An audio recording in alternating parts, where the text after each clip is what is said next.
Shalom Bapak Ibu yang terkasih dalam Tuhan Yesus Kristus. Bersyukur pada pagi hari ini kita masih diberikan kesempatan, diberikan kesehatan untuk kita boleh datang bersama-sama ke dalam hadirat Tuhan.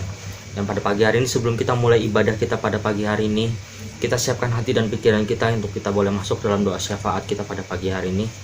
Sebelum kita masuk dalam doa syafaat pada pagi hari ini, kita angkat satu pujian. Kami memuji kebesaran-Mu.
Bapa yang baik dalam kerajaan surga, kami bersyukur Tuhan pada pagi hari ini Tuhan.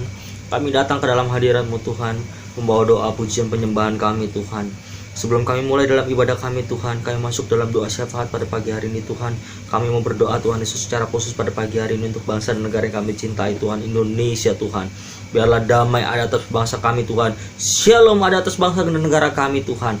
Dan shalom ada atas para pemimpin bangsa kami Tuhan. Pada pagi hari ini Tuhan berkati gubernur kami Tuhan. Berkati Tuhan kota Jakarta Tuhan.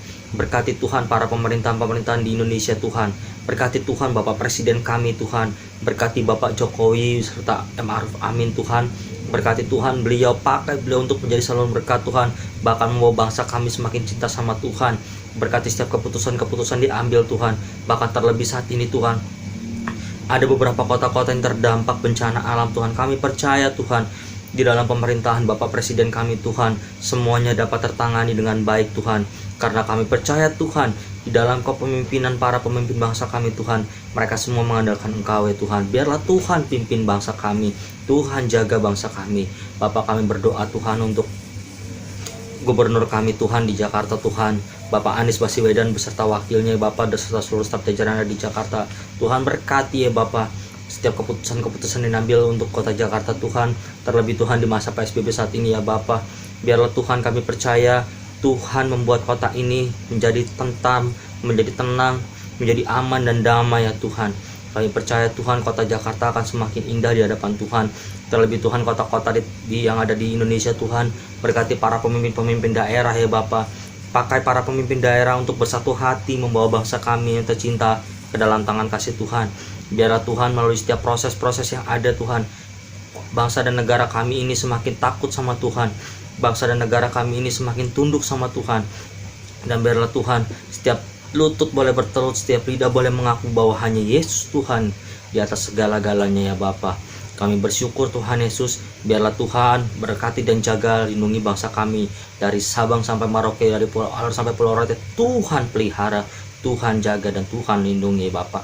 Dan pada pagi hari ini Tuhan kami berdoa juga Tuhan, tidak lupa untuk Bapak Gembala sidang kami Tuhan, Bapak Pendeta Insinyur Dr. Neko Notoro Harjo Tuhan. Berkati Tuhan Yesus kehidupan Bapak Gembala sidang kami, berkati keluarga besarnya, berkati istri, anak, cucu, dan mantunya Bapak. Berkati Tuhan Yesus, setiap apapun yang diambil keputusan oleh Bapak Gembala sidang kami itu semua berasal daripada Engkau Tuhan. Bahkan terlebih Tuhan di masa pandemi saat ini Tuhan, Tuhan jaga keluarga besar ya Bapak GBI Gatot Subroto, Tuhan jaga dan Tuhan pelihara ya Bapak. Berkati keempat wakil Tuhan, berkati Tuhan Bapak Gembala kami dan keempat wakilnya dimanapun mereka berada, Tuhan tetap jaga dan pelihara. Biarlah Tuhan sertai setiap pelayanan mereka, biarlah visi misi Tuhan turun ada atas mereka semua ya Bapak. Dan kami percaya itu semua boleh mengalir turun ke rayon cabang khusus, bahkan ke ranting-ranting yang ada. Bahkan kami percaya Tuhan sampai kepada setiap para gembala, bahkan kepada jemaat dan para kabit-kabit semuanya ya Bapak. Dan kami percaya Tuhan Yesus, pada pagi hari ini Tuhan, kami percaya GBI Gatot Subroto akan menuai jiwa besar-besaran di masa pandemi sekalipun Tuhan. Dan kami berdoa Tuhan Yesus secara khusus bagi GBI Rayon 1H Tuhan, di bawah pengembalaan Bapak Pendeta Budianto Totong Tuhan. Berkati Tuhan Bapak Budianto Totong beserta keluarga besar, berkati kesehatan, usaha, pekerjaan, apapun yang dilakukan oleh hamba-Mu semua Tuhan buat berhasil dan beruntung. Berkati Tuhan pelayanan beliau dimanapun hamba-Mu berada Tuhan, berkati dan buat berhasil pelayanannya Bapak. Tuhan kami percaya lindungi dan pelihara keluarga Kak Rayon kami Tuhan. Berkati Tuhan para hamba-hamba Tuhan yang berada di GBI Rayon 1H Tuhan. Berkati pakai Tuhan keunitiannya Tuhan, kami percaya akan membawa dampak bagi Rayon 1H, sehingga kami percaya Rayon 1H juga akan menuai jiwa besar-besaran Tuhan. Tuhan terlebih Tuhan pada pagi hari ini kami berdoa secara khusus untuk Bapak dan Ibu Gembala kami di GBI Care Tuhan. Berkati Tuhan Bapak Pendeta Insinyur Ajis Gozali beserta Ibu Margaret Tuhan. Berkati usaha, pekerjaan, pelayanan hamba-Mu ini, dimanapun hamba-Mu ini melangkah Tuhan boleh sertai dan Tuhan boleh jaga. Berkati setiap kehidupan Tuhan jaga, Tuhan lindungi. Berkati anak, cucu, mantu, Tuhan juga jaga dan Tuhan lindungi. Berkati setiap kesehatan, berkati setiap pekerjaan, dan apapun yang dilakukan oleh Bapak dan Ibu Gembala kami semua Tuhan buat berhasil dan beruntung. Berkati Tuhan pada pagi hari ini juga untuk para pengerja-Mu di GBI Care. Berkati pekerjaan para pengerja-Mu, berkati usaha, berkati pelayanan, berkati setiap kesehatan para pengerja-Mu Tuhan. Jaga dan lindungi Tuhan para pengerja-Mu. Diberikan kesatuan hati, diberikan keunitian untuk lebih lagi mengemban tugas sebagai pelayan Tuhan di marketplace sekalipun dan di keluarga-keluarga. Kami berdoa untuk setiap jemaat-Mu Tuhan pada pagi hari ini di GBI Care Tuhan. Pakai para jemaat-Mu untuk menjadi selalu berkat bagi keluarga mereka dan bagi saudara-saudara mereka, bahkan bagi lingkungan dimanapun para jemaat-Mu berada. Berkati setiap kehidupan jemaat-Mu Tuhan, berkati setiap pekerjaan, usaha, rumah tangga, bahkan studi anak-anak. Tuhan berkati, Tuhan lindungi. Berkati Tuhan setiap keluar masuk pintu mereka semuanya Tuhan pelihara. Dan pada pagi hari ini Tuhan kami yakin dan percaya setiap kami yang sedang sakit Tuhan akan pulihkan, Tuhan akan sembuhkan, Tuhan akan jamah, dan Tuhan akan berikan pertolongan yang tepat pada waktunya. Dan kami percaya hari ini kami bersusah hati, Tuhan akan berikan gantikan dengan sukacita. Dan kami percaya hari ini yang kami sedang berletih lesu, Tuhan akan berikan kelegaan kepada setiap kami Tuhan. Terima kasih Tuhan Yesus untuk pagi hari ini Tuhan. Kami percaya damai sukacita Allah ada atas pada kami. Dan kami siap memulai ibadah ini dari awal pertengahan ke akhirnya. Dan kami mau semuanya biarlah Tuhan yang turun tangan Tuhan. Tuhan yang ada di tengah-tengah ibadah kami Tuhan. Sekalipun saat ini kami sedang merasakan pandemi Tuhan, kami percaya Tuhan tetap tolong kami, Tuhan tetap jaga kami. Dan berdoa untuk setiap para orang-orang yang berada di rumah sakit Tuhan di tengah pandemi saat ini. Kami percaya Tuhan akan menolong setiap orang-orang yang sakit yang berada di rumah sakit, bahkan tim medis Tuhan juga tetap tolong. Bahkan vaksin yang pertama boleh dilakukan di bangsa kami, Tuhan juga tolong vaksin yang kedua nanti. Kami percaya semuanya juga boleh berjalan dengan aman, dengan baik Tuhan. Dan kami percaya Tuhan hari ini mereka berada di rumah sakit Tuhan sudah berikan kesembuhan, Tuhan sudah pulihkan keadaan mereka. Sekalipun dengan obat-obatan, kami percaya Tuhan sudah menjamah dan memulihkan keadaannya ya Bapa. Terima kasih Tuhan Yesus. Kami bersyukur, berdoa pada pagi hari ini Tuhan, biar Tuhan turun tangan dan Tuhan hadir di tengah-tengah kami, melawat dan menjamah setiap kami. Terima kasih Tuhan. Di dalam nama Tuhan Yesus kami bersyukur dan berdoa. Haleluya. Amin. Sekali lagi, shalom Bapak Ibu yang terkasih dalam Tuhan Yesus Kristus. Mari kita siapkan hati kita pada pagi hari ini untuk kita boleh masuk dalam ibadah kita pada pagi hari ini. Kita mau angkat satu pujian, Yesus Engkau sungguh baik.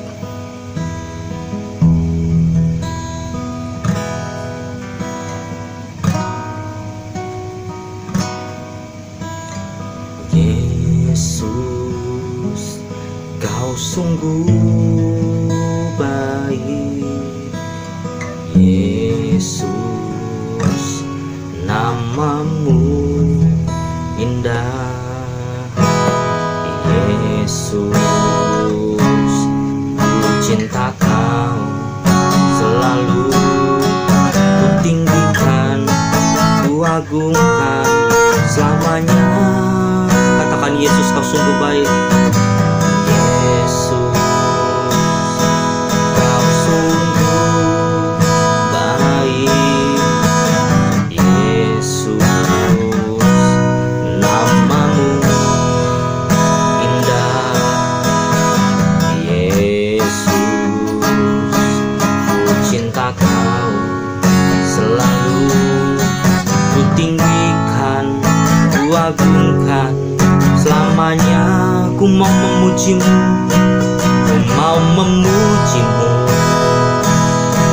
ku selalu pujimu, mau menyembahmu, ku selalu sembahmu. Kau yang layak terima semua pujian, kemuliaan hanya bagi Tuhan. Katakan Yesus, Kau sungguh baik.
sembah Dia. Kemuliaan bagimu selamanya, takkan berubah. Kasih setiamu dan anugerahmu bagi kami, terima kasih Yesus, sebab Kau baik ya Tuhan. Terima kasih ya Yesus, buat kasih dan anugerahmu. Haleluya. Oh, haleluya. Ya Yesusku. Haleluya. Yesus, Kau baik Tuhan, kasih setiamu takkan habis bagi kami.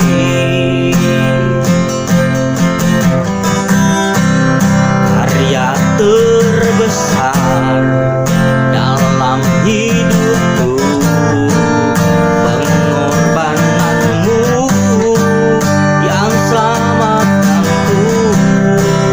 Engkaulah harta yang tak ternilai, yang ku miliki dan ku hargai.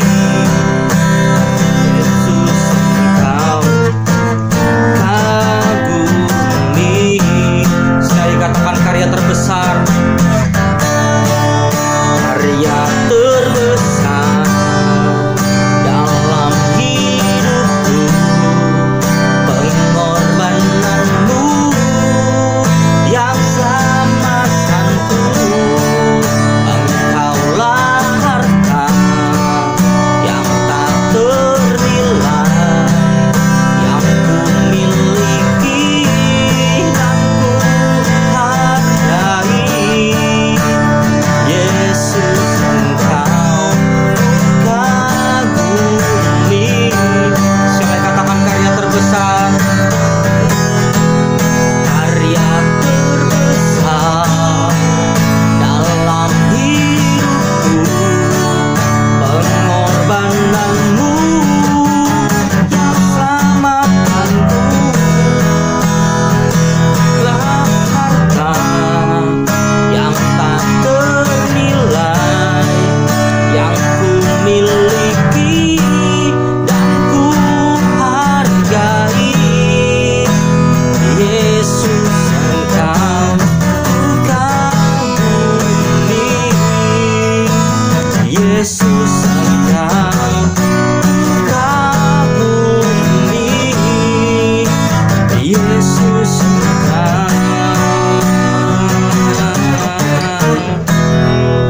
kagumi.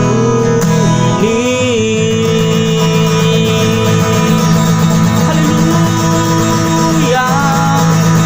Haleluya.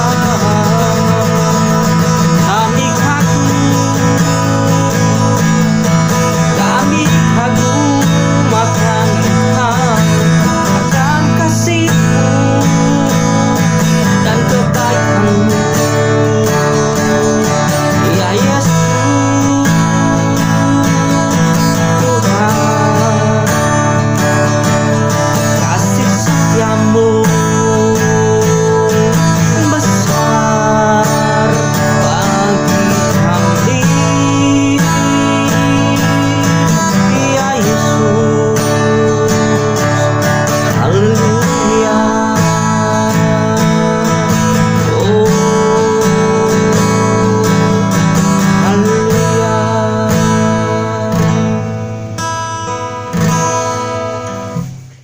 Shalom saudara, selamat hari Minggu. Voice of Pentecost hari ini akan membahas mengenai prophetic preaching atau khotbah profetik. Khotbah profetik adalah khotbah yang disampaikan dalam hadirat, pengurapan, dan kuasa Roh Kudus agar kita dapat melakukan kehendak Tuhan di zaman now. Pada kondisi demikian, seorang pengkhotbah dapat menangkap pesan dan tuntunan khusus dari Tuhan melalui Roh Kudus untuk dilakukan pada saat tertentu. Dengan demikian, ada 3 unsur minimal yang harus dipenuhi dalam khotbah profetik. Pertama, hadirat, pengurapan, dan kuasa Roh Kudus. Khotbah profetik bukanlah khotbah asal-asalan tanpa arah, tujuan, dan dasar yang tidak jelas. Seorang hamba Tuhan yang berada dalam hadirat, pengurapan, dan kuasa Roh Kudus dimungkinkan untuk menangkap pesan profetik dari Tuhan untuk diperkatakan kepada umatnya. Seseorang yang mungkin bukan dari golongan Pentakosta dan tidak mempercayai bahwa karunia-karunia Roh Kudus masih ada di zaman sekarang ini, mungkin tidak sependapat dengan konsep khotbah profetik ini. Akan tetapi, hal itu tidak menjadi alasan seseorang untuk menghakimi bahwa praktek spiritualitas Pentakosta ini adalah hal yang salah dan tidak biblikal. Kedua, petunjuk atau arahan Tuhan. Di dalam Kisah Para Rasul 1 ayat 2, dikatakan bahwa sampai pada hari ia terangkat, sebelum itu ia telah memberi perintahnya oleh Roh Kudus kepada rasul-rasul yang dipilihnya. Ini merupakan gambaran bahwa insan Pentakosta juga dapat menerima perintah dan tuntunan Tuhan melalui Roh Kudus. Dalam ayat ini tidak dikatakan bahwa Tuhan Yesus memberi perintah kepada murid-murid melalui firman Tuhan yang tertulis, melainkan melalui Roh Kudus. Hal inilah yang mendasari bahwa pengkhotbah Pentakosta cenderung membawa dimensi yang baru ke dalam persiapan khotbah, yaitu dengan menafsirkan ayat demi ayat di dalam konteks Alkitab dan tuntunan Roh Kudus untuk pendengar di zaman now. Yang ketiga, kehendak Tuhan pada zaman now. Ciri khas dari khotbah profetik adalah bagaimana memaknai firman Tuhan yang tertulis menjadi tuntunan Roh kepada jemaatnya di setiap zaman. Kita percaya firman Tuhan berlaku dan aplikatif dalam setiap kondisi dan situasi. Nah, hal ini membutuhkan kepekaan dalam mendengarkan suara Roh Kudus atas apa yang Tuhan sedang katakan. Sebagai contoh, di dalam 2 Samuel 5 ayat 17-25, Daud sedang berperang dengan orang Filistin. Sebelum Daud maju berperang, dia bertanya kepada Tuhan untuk strateginya. Dan Tuhan menjawab, majulah. Maka Daud maju dan memukul kalah di tahap pertama. Lalu beberapa ayat setelahnya, orang Filistin mau melawan lagi. Dan apa kata Tuhan? Sekarang kata Tuhan, bukan majulah, melainkan janganlah maju, tetapi buatlah gerakan lingkaran sampai ke belakang mereka.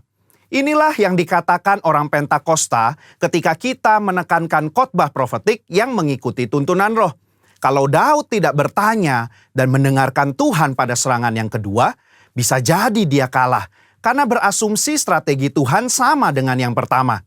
Umat Tuhan di zaman now juga harus peka dan dengar-dengaran dengan suara Roh, apa yang menjadi tuntunannya hari demi hari dan minggu demi minggu.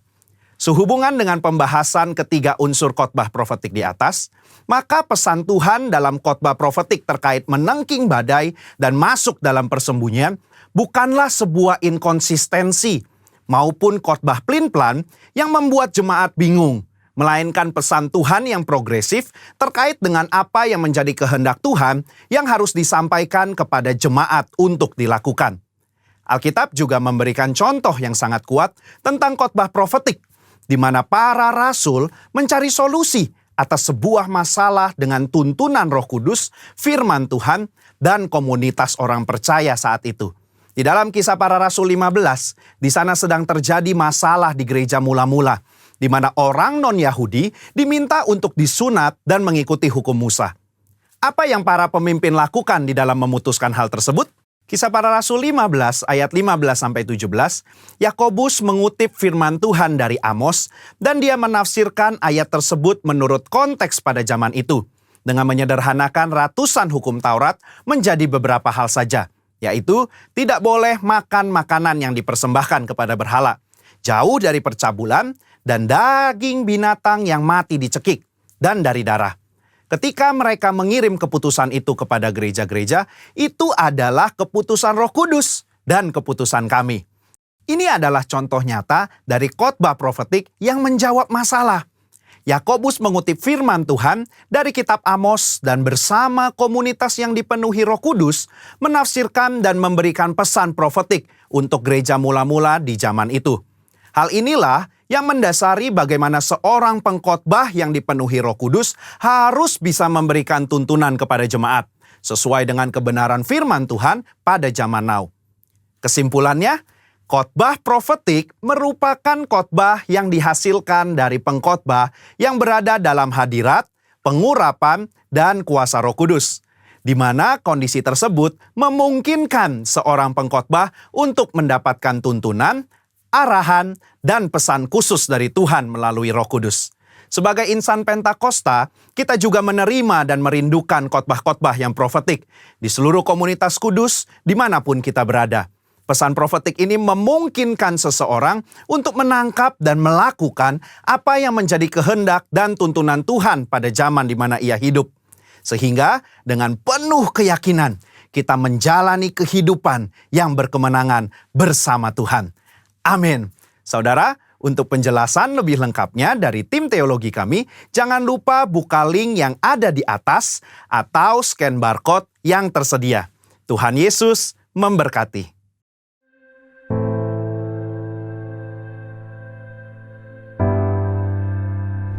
Kita memperkatakan arti Pentakosta ketiga. 1. Pentakosta ketiga adalah pencurahan Roh Kudus yang dahsyat di zaman now, melebihi yang terjadi di Azusa Street. 2. Pentakosta ketiga akan mengakibatkan penuaian jiwa yang terbesar dan yang terakhir sebelum Tuhan Yesus datang kembali. 3. Pentakosta ketiga akan membangkitkan generasi Yeremia, yaitu anak-anak muda yang dipenuhi Roh Kudus, cinta mati-matian kepada Tuhan Yesus, tidak kompromi terhadap dosa, dan akan bergerak untuk memenangkan jiwa. 4. Pentakosta ketiga lahir di Indonesia dan bergerak ke bangsa-bangsa. Gerakan ini dari timur ke barat dan akan kembali ke Yerusalem.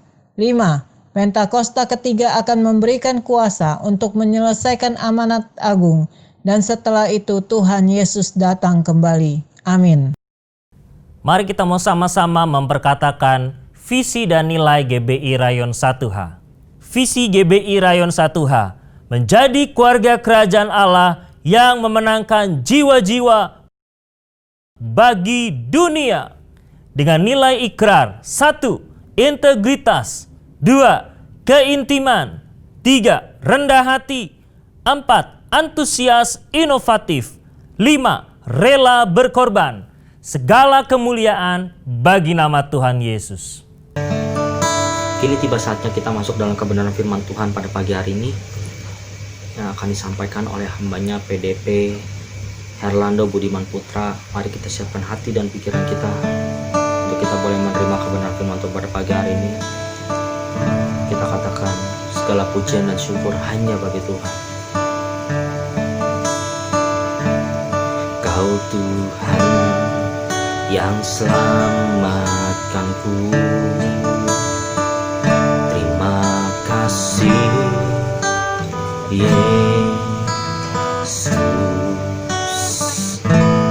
Kau Tuhan yang sembuhkanku, terima kasih.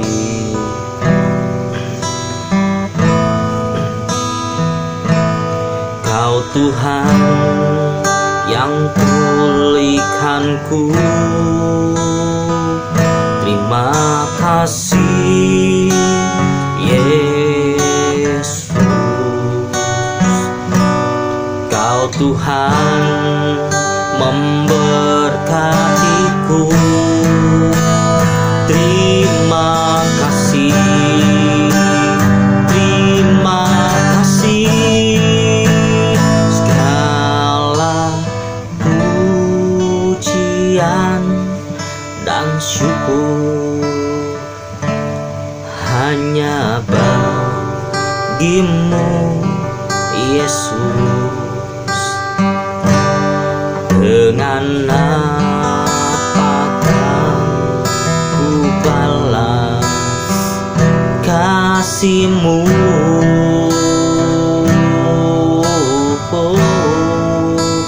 Segala hormat kemuliaan hanya layak bagi-Mu. Ku sembah Yesus seumur hidup.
Seperti lagu yang kami nyanyikan Tuhan, bila Engkau tak beserta kami nggak mau berjalan Tuhan.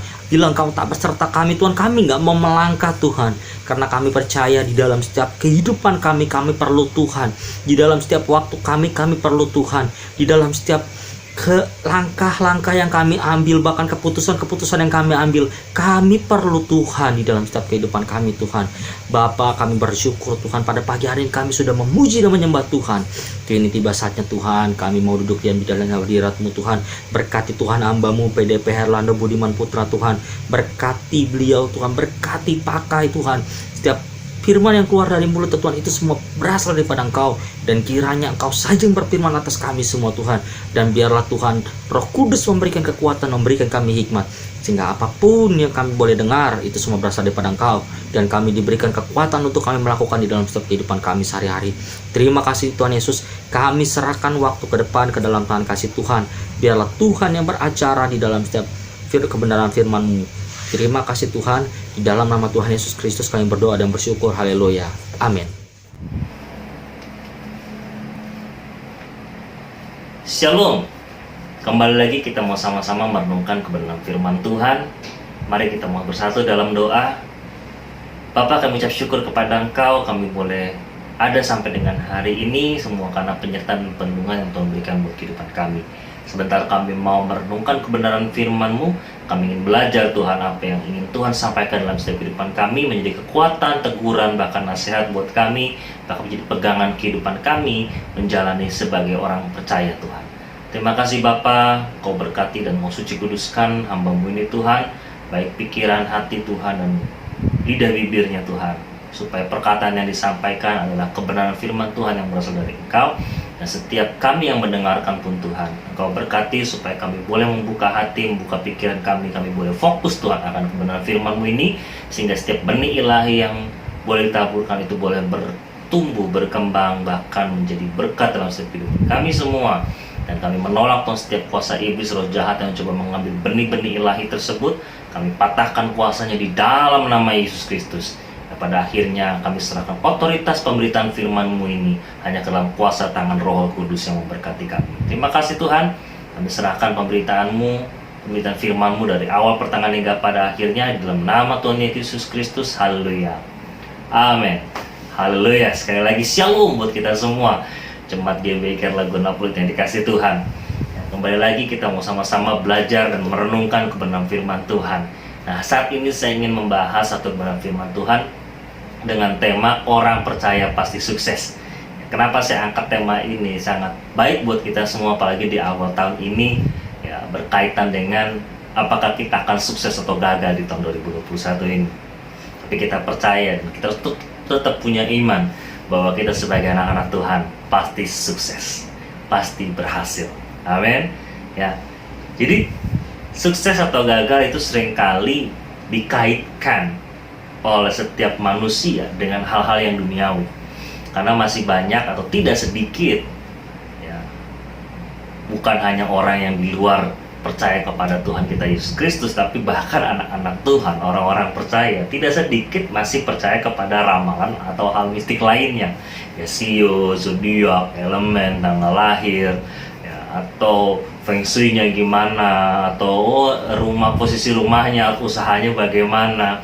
Jadi semuanya itu dilihat bukan dengan kacamata rohani dalam terang kebenaran firman Tuhan, tapi dilihatnya itu dengan hal-hal duniawi yang sifatnya itu adalah ranahnya si kuasa kegelapan, yang ada itu adalah ranahnya penguasa dunia ini, yaitu si jahat. Nah, sangat menyedihkan sekali bila kita sebagai orang percaya masih menjadikan ramalan-ramalan tersebut sebagai penuntun kehidupan kita untuk selanjutnya. Ya, ibarat kata tuh Kristen plus, wah saya harus tetap percaya dong pada CEO saya. Kristen plus zodiak, wah saya harus tetap percaya dong dengan ramalan bintang saya. Ya, karena jujur saya waktu masih remaja ya kan, tuh sering bacakan dulu masih ada majalah-majalah remaja tuh. Wah, yang saya buka dulu tuh bukan beritanya atau infonya, tapi saya cari dulu ramalan bintang saya apa. Tapi makin lama kok saya melihat ramalan saya kok sama terus ya, nggak berubah-berubah ya. kalau zodiaknya seperti ini kok begini-begini aja ya ramalannya, nggak ada pernah berubah, nggak ada sesuatu yang baru. Jadi ibarat kata tuh ramalan itu hanya sekedar tulisan kosong yang kalau kita percaya itu bisa saja terjadi karena kita percaya. Tapi kalau kita nggak percaya nggak akan pernah terjadi. Artinya semua ramalan itu adalah produk manusia. Andaikan itu ada produk kuasa gelap, artinya setan si iblis yang menungganginya, pastinya ramalan itu akan membawa dampak yang negatif. Atau ramalan itu biasanya menakut-nakuti atau sesuatu hal yang negatif. Seperti di awal tahun ini, kita melihat ada satu ramalan yang mungkin secara umum banyak orang mengiyakan, wah ramalannya bener ya, wah ramalannya tepat ya. Bahwa ada satu pesawat yang jatuh dan memakan korban jiwa. Nah, tepat lagi, wah dari perusahaan penerbangan ini begini, wah dianggap tepat. Saya mau katakan bahwa ramalan itu bisa dikatakan wah benar terjadi. Sebenarnya bukan karena ramalannya benar atau ramalannya ya betul gitu ramalan, tetapi itu semua karena kita mengamininya, mengkaitkan kejadian yang terjadi dengan apa yang diramalkan. Sebenarnya kalau kita tidak pernah mengimani atau kita tidak pernah mengiyakan ramalan tersebut, pasti ramalan itu tidak akan terjadi. Seandainya terjadi pun, itu pasti ada campur tangan Tuhan. Artinya, semua itu masih dalam lingkup tangan Tuhan. Manusia hanya mengira-ngira. Makanya saya tidak terlalu percaya dengan hal yang berbicara itu tentang ramalan-ramalan nasib, ramalan apa yang terjadi tahun 2021 ini. Dan parahnya paranormal yang atau orang yang meramalkan bahwa pesawat ini akan jatuh. Sebelumnya saya ingin menyampaikan berduka cita juga buat keluarga yang ditinggalkan ya. Karena selama 2 tahun ini Indonesia banyak sekali guncangan ya. Di awal tahun yang lalu 2020 Indonesia dihajar dengan bencana banjir yang cukup besar, khususnya di Jakarta. Karena saya mengalaminya juga. Belum lagi dilanjutkan lagi di bulan Maret, kita masuk situasi pandemi COVID-19 yang terjadi sampai dengan hari ini. Ya, banyak sekali, bukan hanya 2 hal tersebut, tapi banyak sekali hal-hal yang membuat bangsa kita ini mengalami hal-hal yang negatif. Nah, ketika ada suatu ramalan yang bicaranya negatif, saya ingin berkata kepada kita semua, apalagi ramalan dari orang tersebut mengatakan Indonesia akan chaos, akan terjadi penjarahan besar-besaran, akan terjadi penggulingan pemerintah yang sekarang ada. Saya mau katakan, dan saya sangat setuju dengan seorang hamba Tuhan juga yang mengeluarkan statement berkaitan dengan ramalan-ramalan tersebut. Hamba Tuhan tersebut berkata bahwa justru kita sebagai anak-anak Tuhan harus berdoa menolak ramalan-ramalan tersebut. Kita menolak atau kita menengkingnya di dalam nama Tuhan Yesus Kristus bukan karena kita percaya kepada isi ramalannya, bukan karena kita mengamini apa yang ada dalam ramalan tersebut. Justru ketika kita berdoa menolak ramalan tersebut, karena kita tahu dan percaya bahwa ramalan itu bullshit, ramalan itu omong kosong, hoax semata, hal yang dipakai oleh kuasa gelap untuk menakut-nakuti umat manusia, membawa kekhawatiran, kecemasan. Coba kalau ini diamini oleh bangsa ini, terjadi chaos, terjadi penggulingan pemerintahan dan hal-hal lainnya, akan ada kecelakaan pesawat lagi, wah bagaimana, wah pokoknya diiyakan lah atau diamini ramalan tersebut. Ketika ada sesuatu yang terjadi berkaitan dengan isi ramalan itu, maka mereka akan berkata, kan sudah diramalkan. Jadi suatu legitimasi untuk hal negatif terjadi. Nah, kita menolaknya. Kita nggak mau dong bangsa ini menjadi chaos. Kita nggak mau dong bangsa kita menjadi tidak aman. Cukup dengan 2 tahun belakangan ini kita ditempa oleh banyak hal-hal yang cukup membuat ekonomi bangsa kita melemah, sosial ekonomi kita pun melemah, ya kan? Jadi dengan adanya di awal tahun ini bukan hanya pesawat jatuh, ya, kita juga berduka buat saudara-saudara kita di pada ketika ada musibah banjir bandang, ya kan? Ada juga gempa bumi di daerah Sulawesi, daerah Kalimantan, banyak sekali terjadi. Kita nggak tahu ke depan apa yang lagi akan terjadi, tapi kita percaya dan kita berdoa Indonesia ada dalam tangan kuasa Tuhan. Dan kita mau sama-sama berdoa menolak setiap ramalan-ramalan yang negatif yang membuat bangsa ini menjadi cemas dan membuat kekhawatiran akan bangsa ini. Ya, jadi kita nggak perlu takut dengan ramalan-ramalan tersebut. Ya, seperti bulan firman Tuhan yang terdapat dalam Imamat 19 ayat 31. Saya katakan dalam Imamat 19 ayat 31 demikian firman Tuhan, janganlah kamu berpaling kepada arwah atau kepada roh-roh peramal, janganlah kamu mencari mereka dan dengan demikian menjadi najis karena mereka. Akulah Tuhan Allah. Sekali lagi ya, janganlah kamu berpaling kepada arwah atau kepada roh-roh peramal, janganlah kamu mencari mereka dan dengan demikian menjadi najis karena mereka. Akulah Tuhan Allah. Jadi kebenaran firman Tuhan sudah jelas mengatakan jangan kita berpaling kepada arwah atau roh-roh peramal. Karena itu bukanlah yang menentukan kita sukses atau gagal, kita berhasil atau tidak berhasil, kita diberkati atau kita tidak diberkati. Yang menentukan bahwa kita sukses atau gagal itu adalah diri kita sendiri. Kita yang punya hak penuh atas kehidupan kita. Tetapi yang pasti hak utama atau yang memiliki hak utama atas diri kita itu adalah Tuhan kita.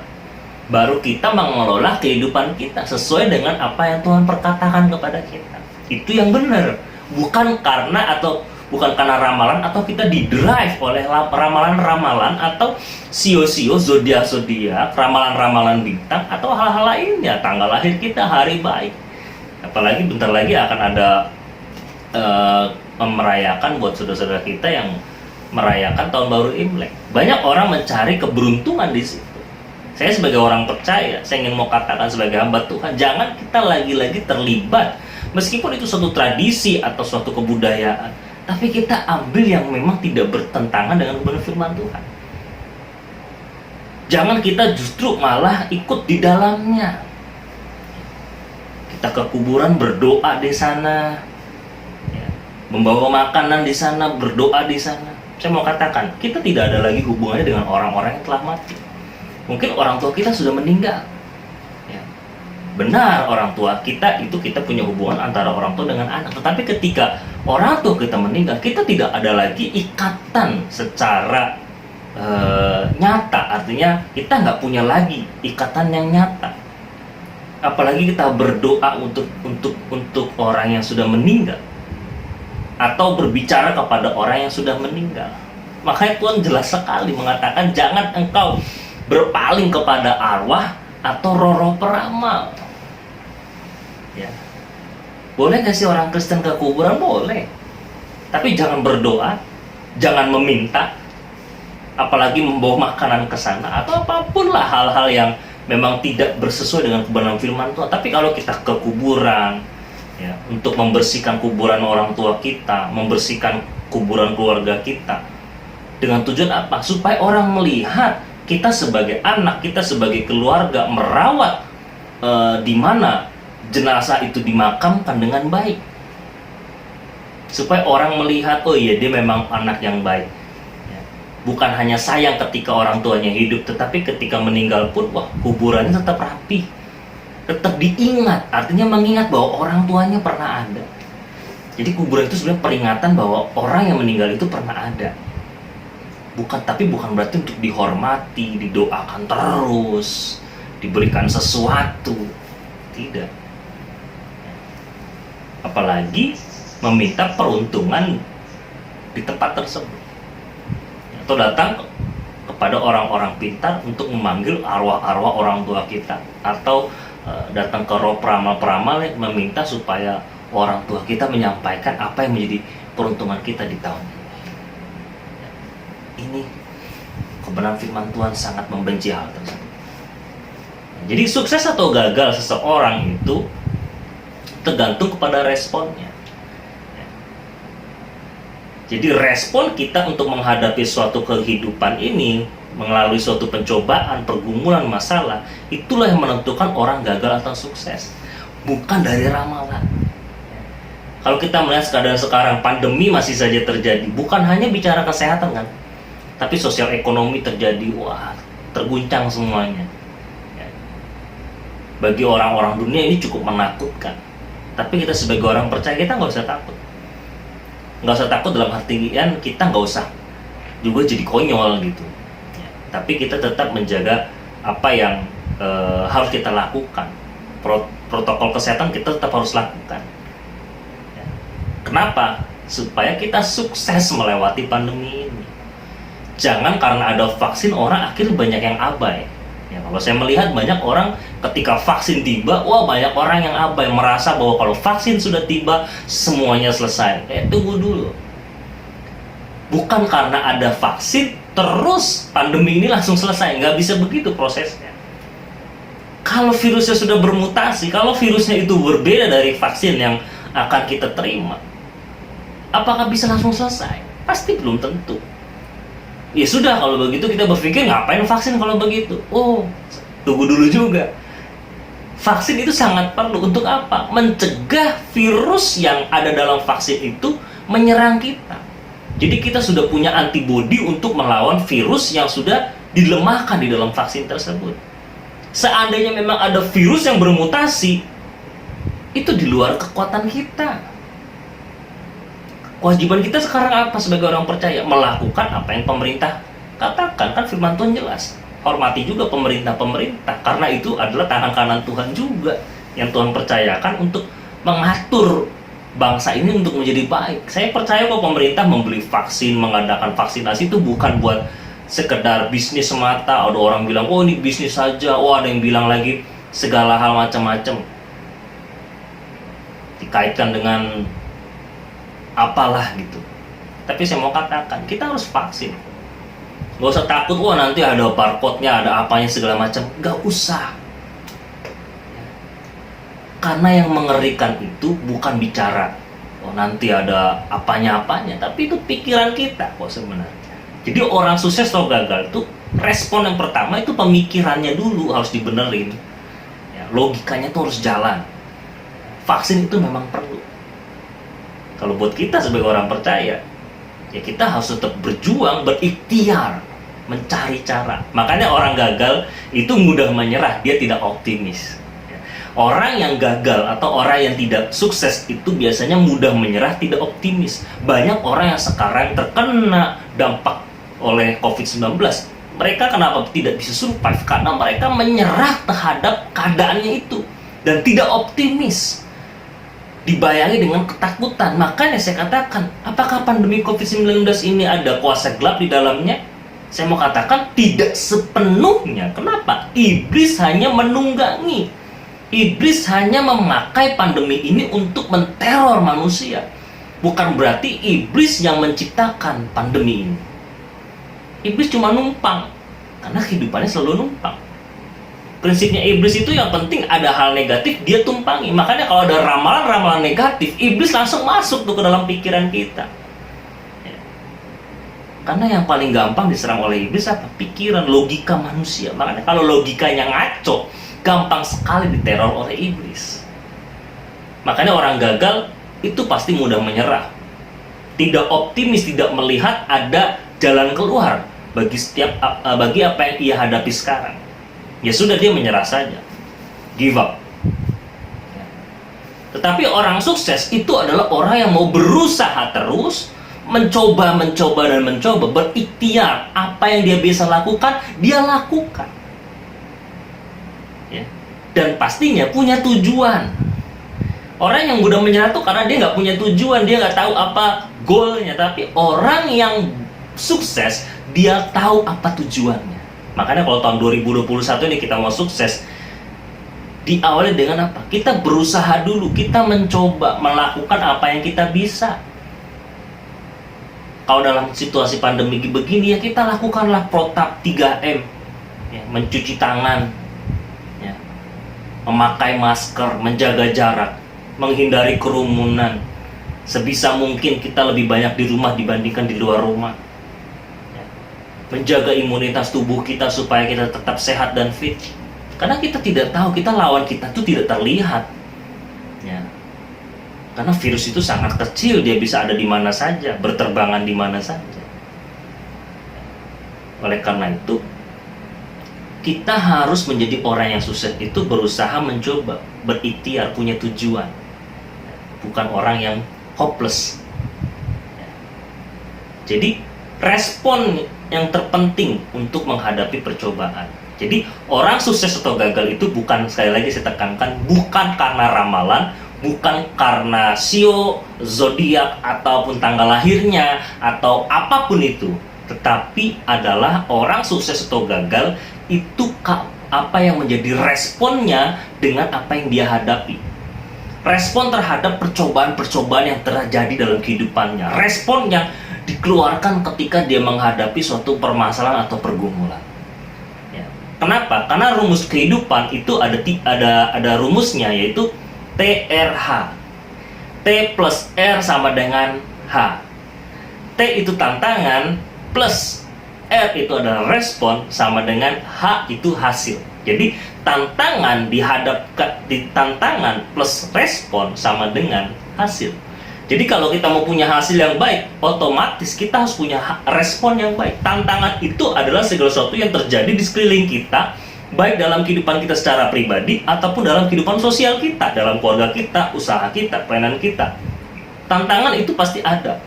Itu bicara apa? Masalah pergumulan yang sedang kita hadapi, baik secara pribadi maupun dalam kehidupan sosial kita, dalam keluarga kita, dalam pelayanan kita, ataupun dalam usaha pekerjaan kita. Nah, respon itu adalah apa yang kita lakukan ketika kita menghadapi tantangan itu. Apa yang kita lakukan kepada tantangan tersebut, baik pemikiran kita, perbuatan kita, dan perkataan kita. Jadi pemikiran, perkataan, dan perbuatan yang dikeluarkan ketika tantangan itu muncul, itulah respon. Simpelnya, kalau kamu dipukul, apakah respon kamu? Nah, itu kan dipukul, itu adalah suatu tantangan. Dalam firman Tuhan katakan, jika kau ditampar pipi kiri, berilah pipi kananmu. Tapi kenyataannya, apakah kita bisa melakukannya dengan baik? Biasanya kalau ada orang pukul, ya kita balas pukul, betul lah? Ya kan? Tapi kita sebagai anak Tuhan, kita harus bisa belajar bagaimana menghidupi kebenaran firman Tuhan ini. Ya. Jadi tantangan plus respon sama dengan hasil. Hasil adalah yang terjadi atau result daripada tantangan dan respon yang kita punya tadi. Ya, hasilnya apa? Ketika tantangan A datang, respon kita B, apakah hasilnya C? Atau justru hasilnya malah Z? Negatif. Jadi hasilnya itu positif atau negatif? Ya. Saya percaya kita mau stay negatif ya, untuk hasil swab ya. Tapi kalau dalam kehidupan ini kita harus tetap positif dalam terang kebenaran firman Tuhan. Tapi untuk masalah virus, stay negatif.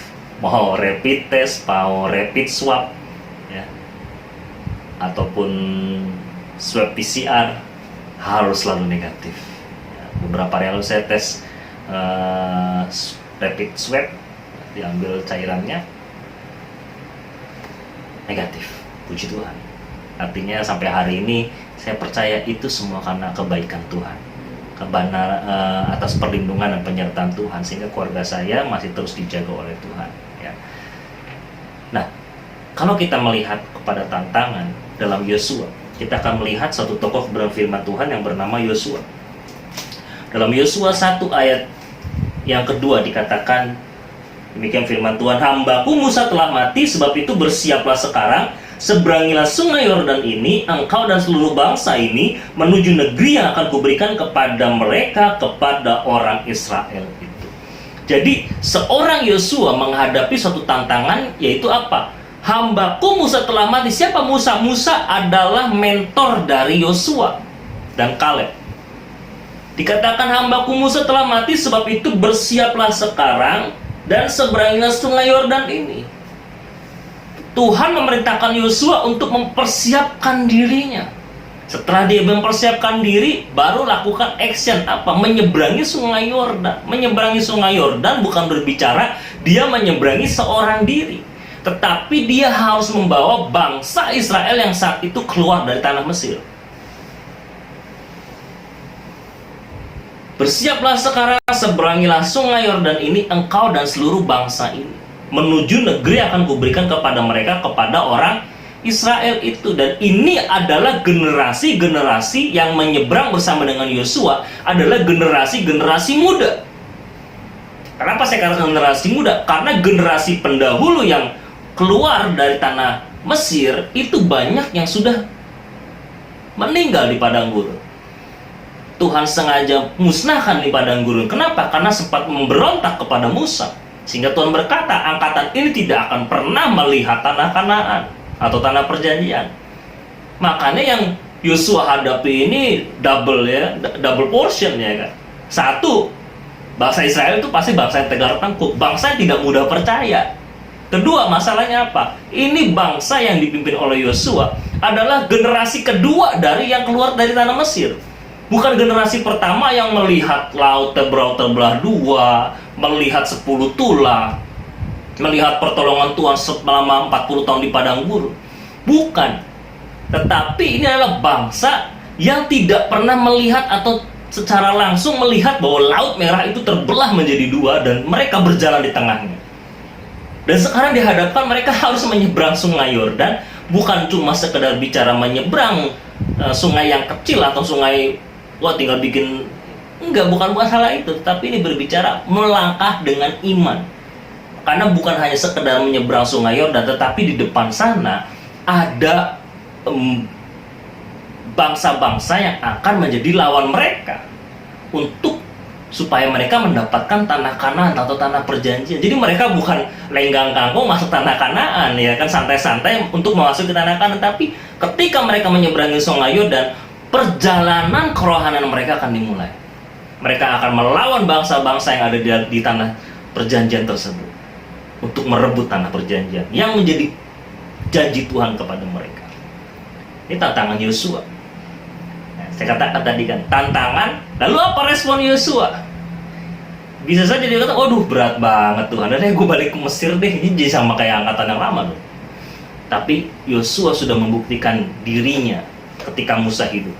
Makanya Musa memilih Yosua sebagai pemimpin. Kenapa? Ketika 12 pengintai pergi mengintai tanah Kanaan, mereka membawa hasil yang melimpah dari tanah Kanaan. Tetapi 10 orang berkata, wah kita nggak mungkin bisa berhasil, kita nggak mungkin bisa masuk ke tanah tersebut, karena ada orang-orang besar, ada orang-orang enak yang akan memakan penduduknya sendiri, yang akan memakan kita seperti belalang di hadapan mereka. Tapi herannya mereka bisa membawa hasil yang melimpah dari sana tanpa ketahuan. Hebat sekali loh, ini 12 orang lagi, bukan 1 orang atau 2 orang ngumpet gitu. Enggak, nih 12 orang mengintai suatu kota, mereka masuk dengan selamat, keluar dengan selamat, membawa hasil buminya pula gitu, membawa bukti bahwa memang tanah di sana itu diberkati melimpah dengan susu dan madu gitu. Dan Yosua bersama dengan Kaleb mengatakan, tidak, kita pasti bisa menang, kita pasti bisa masuk ke tanah Kanaan. Kenapa? Karena 2 pribadi ini percaya dengan janji Tuhan.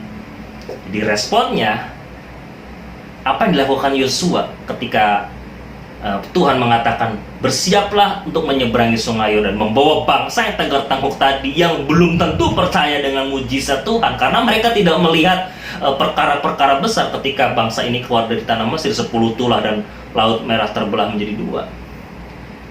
Ini adalah bangsa-bangsa anak-anak baru atau anak-anak muda yang masuk ke dalam tanah perjanjian, generasi muda.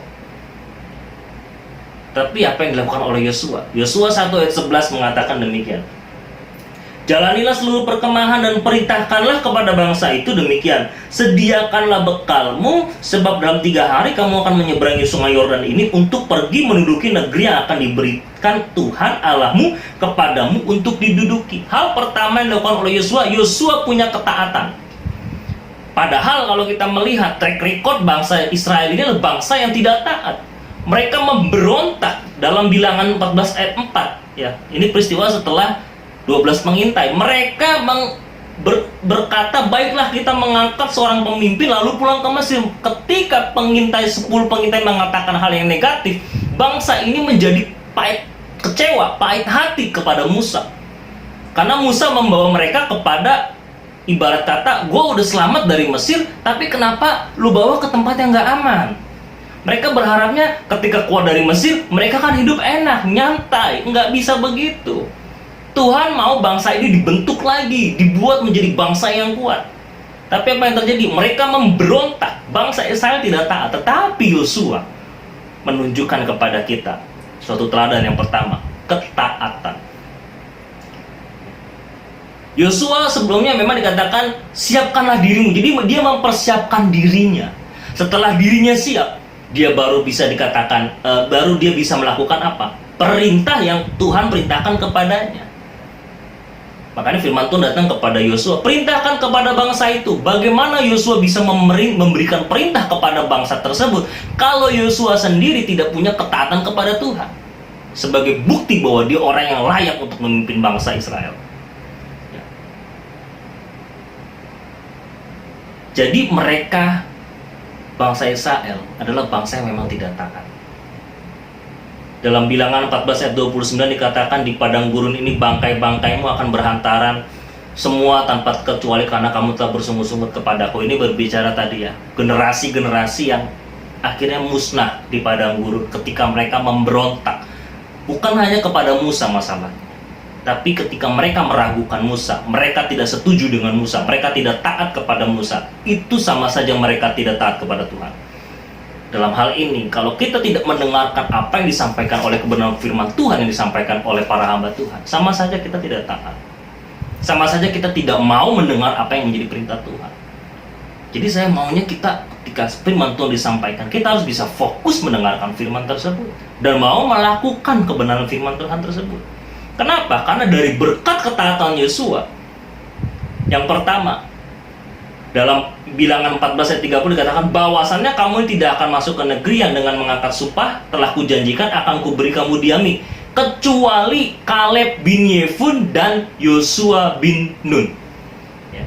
Jadi Tuhan berkata dalam Bilangan 14 ayat 30 bahwa kamu semua bangsa ini tidak akan bisa masuk ke tanah Kanaan karena kamu sudah memberontak, kamu sudah tidak percaya kepadaku sebagai Tuhan Allahmu. Tetapi Yosua bin Nun dan Kaleb bin Yefun, dia akan masuk. Artinya generasinya Kaleb dan Yosua akan masuk ke tanah Kanaan. Jadi berkat yang pertama itu apa? Janji Tuhan akan nyata dalam kehidupan kita. Janji apa? Keselamatan. Kalau kita punya jadi orang yang taat, janji keselamatan itu akan nyata dalam kehidupan kita. Penyertaan Tuhan tidak pernah meninggalkan kita. Yang kedua, ketaatan Yosua melahirkan mujizat. Yosua 3 ayat 15 dikatakan, segera sesudah para pengangkat tabut itu sampai ke sungai Yordan, dan para imam mengangkat tabut itu dan mencelupkan kakinya ke dalam air di tepi sungai itu, sungai Yordan itu sampai meluap sepanjang tepinya selama musim menuai. Dalam Yosua 3 ayat 15 dikatakan demikian, segera sesudah para pengangkat tabut itu sampai ke sungai Yordan dan para imam pengangkat tabut itu mencelupkan kakinya ke dalam air di tepi sungai itu, sungai Yordan itu sampai meluap sepanjang tepinya selama musim menuai. Ayat 16, maka berhentilah air itu mengalir. Maka berhentilah air itu mengalir. Jadi kalau kita punya ketaatan, pasti melahirkan yang kedua, mujizat. Kalau kita taat, bukan hanya janji Tuhan, yaitu keselamatan kita dapatkan, tapi yang kedua, mujizat. Kita percaya mujizat Tuhan masih ada sampai dengan hari ini. Bisa nggak mujizat menyembuhkan kita dari corona? Bisa nggak mujizat menyelesaikan pandemi COVID-19? Pasti bisa. Tapi kuncinya satu, apakah kita sudah taat kepada Tuhan? Apakah kita sudah taat kepada kebenaran firman Tuhan? Jadi ketaatan itu sangat penting buat kita semua. Ya. Nah, dan yang ketiga, ketaatan mendatangkan apa? Ya, tadi kan janji Tuhan, yaitu keselamatan. Yang kedua mujizat. Dan yang ketiga Yosua 1 ayat 5. Seorang pun tidak akan bertahan menghadapi engkau seumur hidupmu, seperti aku menyertai Musa, demikianlah aku akan menyertai engkau. Aku tidak akan membiarkan engkau dan tidak akan meninggalkan engkau. Yang ketiga, kalau kita menjadi pribadi yang taat, memiliki ketaatan dalam kehidupan kita, bukan hanya janji Tuhan keselamatan, bukan hanya mujizat dapat terjadi dalam kehidupan kita, tetapi penyertaan Tuhan akan selalu ada dalam kehidupan kita. Jadi ketaatan mendatangkan penyertaan Tuhan. Tuhan berkata, aku tidak akan meninggalkan engkau. Jadi perkataan ini bukan hanya kepada Yosua semata-mata, tapi kepada kita. Kalau kita mau melakukan, merenungkan kebenaran firman Tuhan dan taat kepada kebenaran firman Tuhan, saya yakin dan percaya itu akan mendatangkan penyertaan Tuhan. Dan saya yakin dan percaya sampai hari ini kita boleh masih bernafas dengan lega tanpa bantuan alat-alat apapun. Di tengah-tengah pandemi COVID-19, kita percaya ini semua karena penyertaan dan perlindungan Tuhan. Amin. Jadi yang pertama, respon kita harus punya ketaatan. Untuk mendapatkan respon yang baik, yang pertama kita harus punya yang namanya ketaatan. Yang kedua, selain kita punya ketaatan, Yosua 1 ayat 8 dikatakan demikian. Janganlah engkau lupa memperkatakan kitab Taurat ini, tetapi renungkanlah itu siang dan malam, supaya engkau bertindak hati-hati sesuai dengan segala yang tertulis di dalamnya. Sebab dengan demikian perjalananmu akan berhasil dan engkau akan beruntung. Supaya engkau bertindak hati-hati sesuai dengan apa yang tertulis di dalamnya. Sebab dengan demikian perjalananmu akan berhasil dan akan beruntung. Jadi kalau kita merenungkan kebenaran firman Tuhan, memperkatakan kebenaran firman Tuhan, merenungkannya siang dan malam, perjalanan kehidupan kita akan dibuat berhasil oleh Tuhan. Ya. Jadi kalau kita melihat dalam kehidupan Yosua, dalam kehidupan bangsa Israel khususnya, bangsa Israel punya satu siklus ketika mereka masuk tanah Kanaan dan mereka dipimpin oleh pada zamannya hakim-hakim. Siklus orang Israel adalah apa? Berdosa, dijajah, berseru kepada Tuhan, lahir seorang hakim, lalu mereka dibebaskan. Ketika mereka dibebaskan dari masalah mereka kembali lagi berdosa. Nah, inilah yang kadang-kadang juga terjadi dalam kehidupan kita.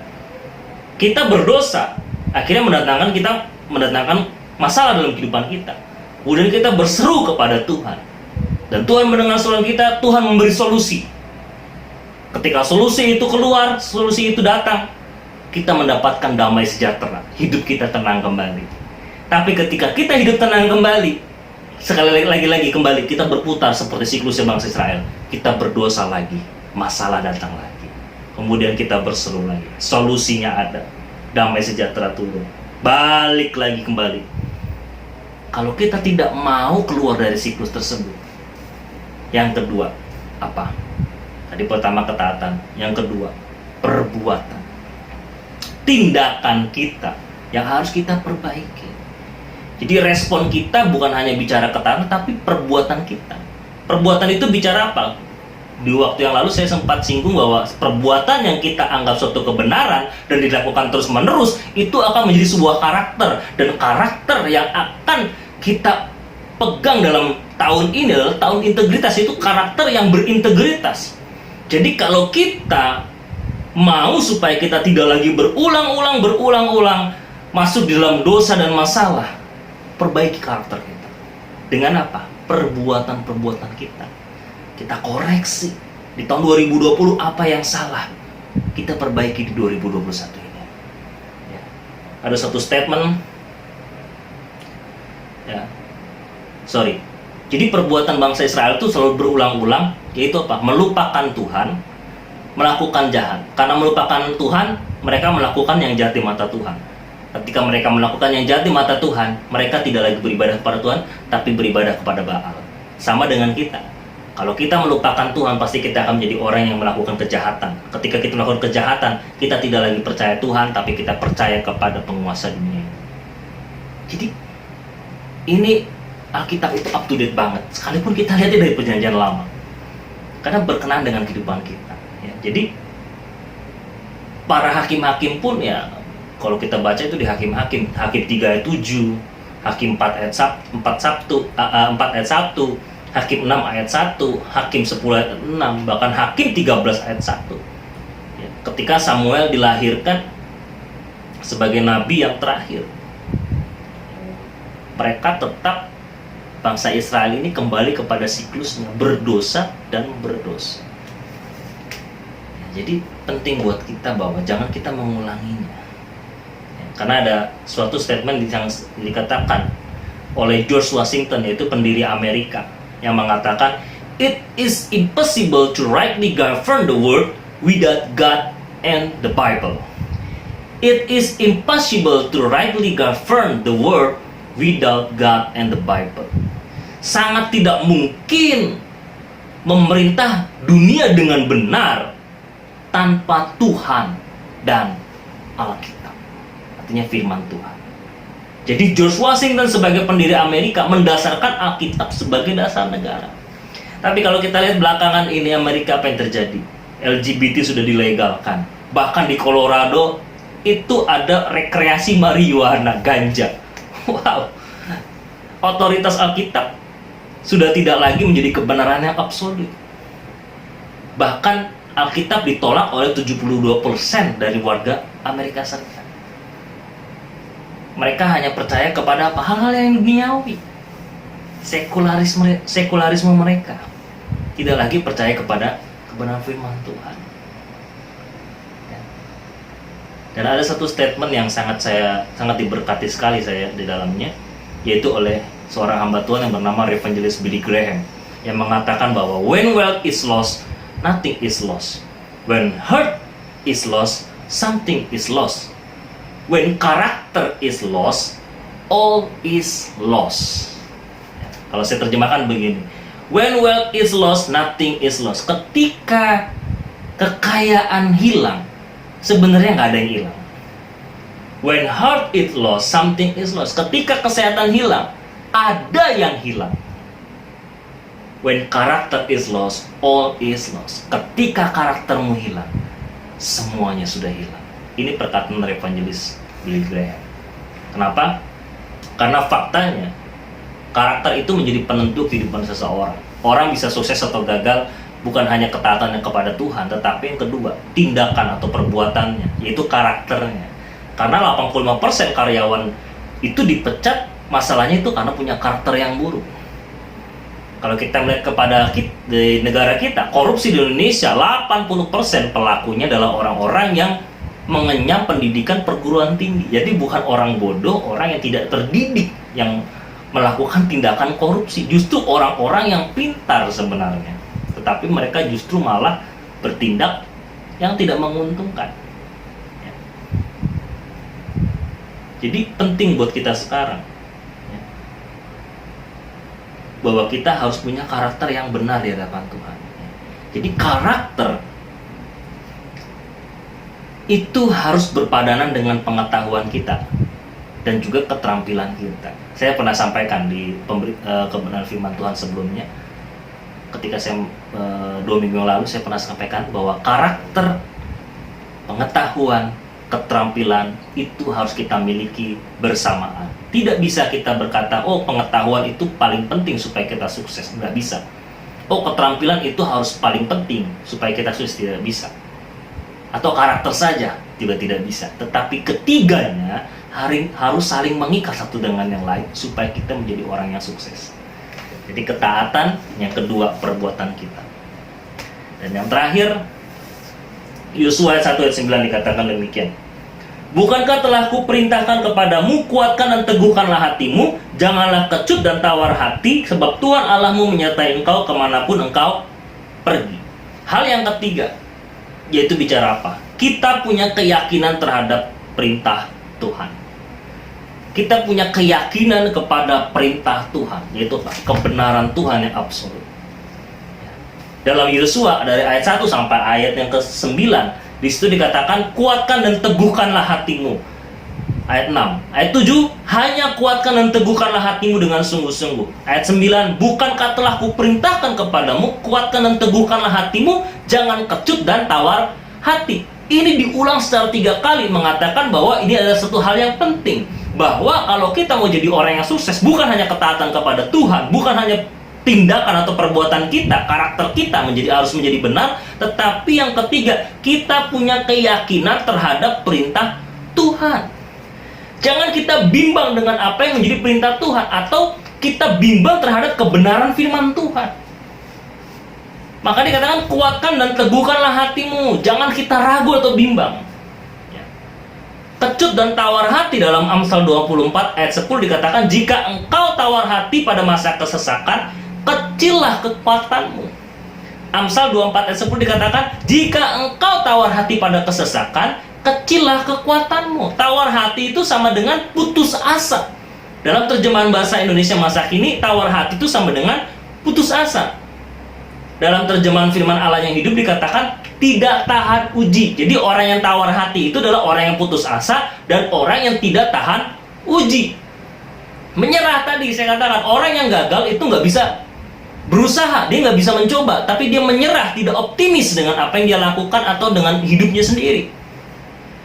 Lalu kecillah kekuatanmu dalam terjemahan bahasa Indonesia masa kini, orang yang lemah.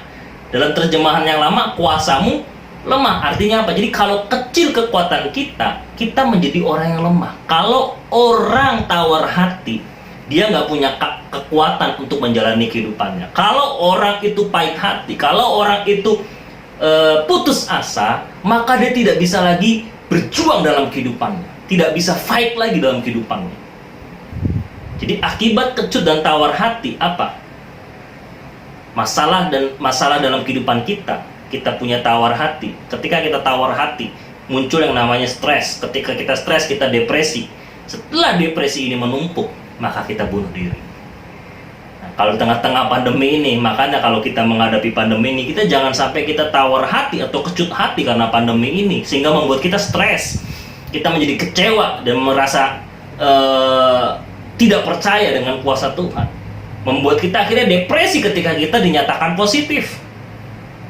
Udah, kalau sudah sedemikian kita depresi karena kita sudah terpapar virus ini, maka apa yang terjadi? Kita bukan hanya bunuh diri, tapi mempercepat tubuh kita melemah. Akhirnya apa? Antibodi kita tidak bisa melawan virus.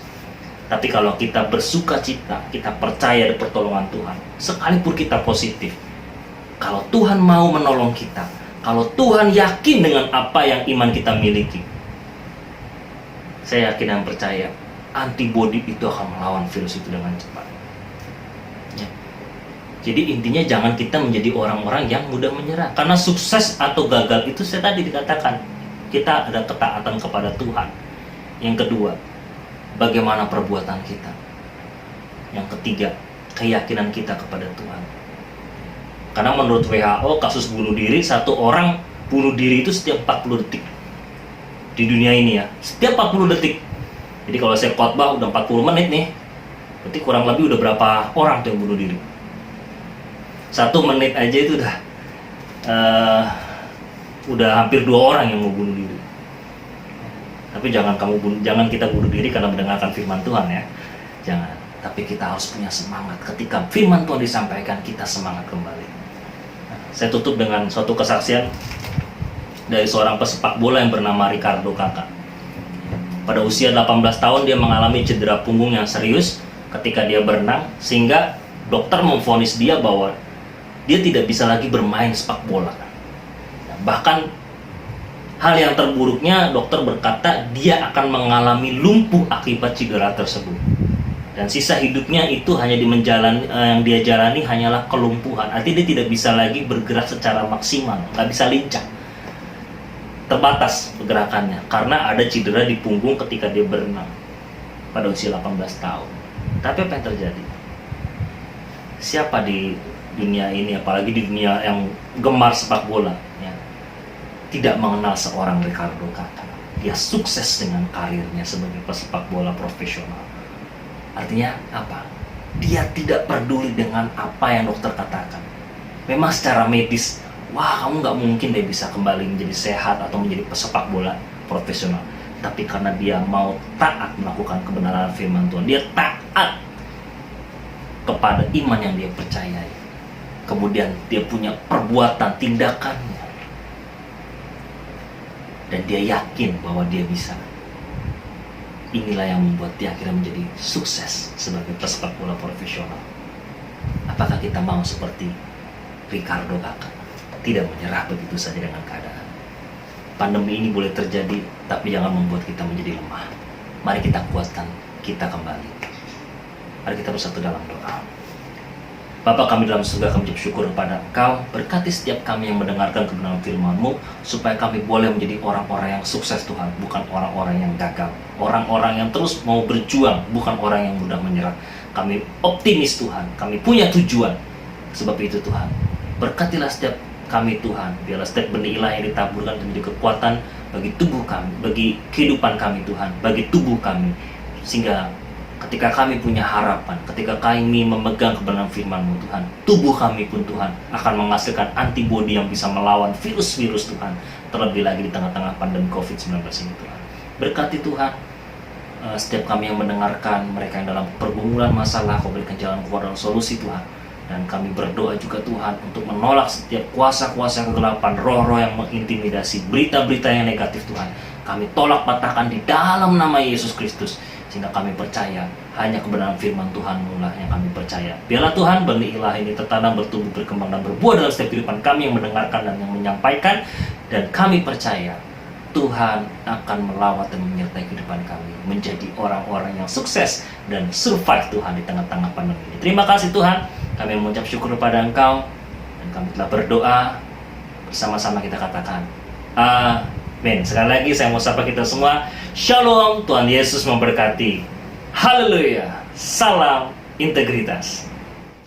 Shalom, kembali lagi dalam pengumuman GBI Care Laguna Pluit. Gembala dan jemaat GBI Care Laguna Pluit mengucapkan terima kasih atas pelayanan firman Tuhan yang telah disampaikan oleh hambanya, Pendeta Pembantu Herlando Budiman Putra. Biarlah kiranya Tuhan memberkati pelayanan dan keluarga hambanya. Bagi jemaat Tuhan yang memiliki anak-anak, diharapkan untuk mengajak anak-anaknya mengikuti ibadah sekolah minggu, biar anak-anak kita boleh bertumbuh secara rohani dan diberkati Tuhan. Link YouTube ada di kolom deskripsi tayangan ini. Bagi jemaat Tuhan yang ingin memberkati pekerjaan Tuhan di GBI Care Laguna Pluit, dapat memberikan persembahan persepuluhan, persembahan umum, dan pengucapan syukur melalui rekening GBI Care Pluit. Rekening BCA atas nama GBI Care Pluit. Sebelum kita mengakhiri ibadah kita pada pagi hari ini, kita mau sama-sama memperkatakan Mazmur 91. Dalam lindungan Allah. Orang yang duduk dalam lindungan yang maha tinggi dan bermalam dalam naungan yang maha kuasa akan berkata kepada Tuhan, tempat perlindunganku dan kubu pertahananku, Allahku yang kupercayai. Sungguh, Dialah yang akan melepaskan engkau dari jerat penangkap burung, dari penyakit sampar yang busuk. Dengan kepaknya ia akan menudungi engkau, di bawah sayapnya engkau akan berlindung. Kesetiaannya ialah perisai dan pagar tembok. Engkau tak usah takut terhadap kedahsyatan malam, terhadap panah yang terbang di waktu siang, terhadap penyakit sampar yang berjalan di dalam gelap, terhadap penyakit menular yang mengamuk di waktu petang. Walau 1.000 orang rebah di sisimu dan 10.000 di sebelah kananmu, tetapi itu tidak akan menimpamu. Engkau hanya menontonnya dengan matamu sendiri dan melihat pembalasan terhadap orang-orang fasik. Sebab Tuhan ialah tempat perlindunganmu, yang maha tinggi telah kau buat tempat perteduhanmu. Malapetaka tidak akan menimpa kamu dan tulah tidak akan mendekat kepada kemahmu. Sebab malaikat-malaikatnya akan diperintahkannya kepadamu untuk menjaga engkau di segala jalanmu. Mereka akan menatang engkau di atas tangannya, supaya kakimu jangan terantuk kepada batu. Singa dan ular tedung akan kau langkahi, engkau akan menginjak anak singa dan ular naga. Sungguh hatinya melekat kepadaku, maka aku akan meluputkannya, aku akan membentenginya, sebab ia mengenal namaku. Bila ia berseru kepadaku, aku akan menjawab. Aku akan menyertai dia dalam kesesakan. Aku akan meluputkannya dan memuliakannya. Dengan panjang umur akan kukenyangkan dia dan akan kuperlihatkan kepadanya keselamatan daripadaku. Amin.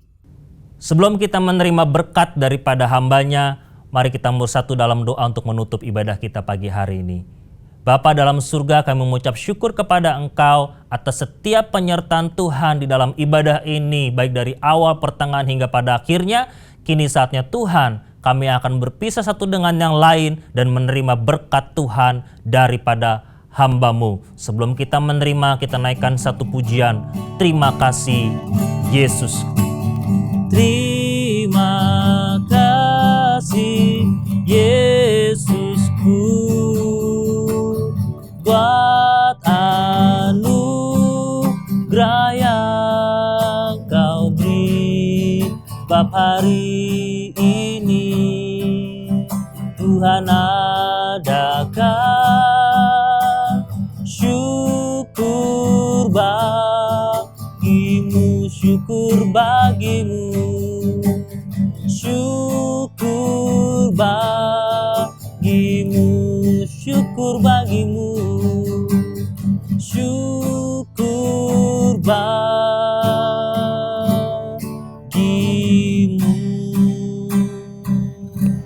Mari saudara-saudara yang dikasih dalam Tuhan, kita bangkit berdiri, kita mau menerima berkat yang daripada Tuhan.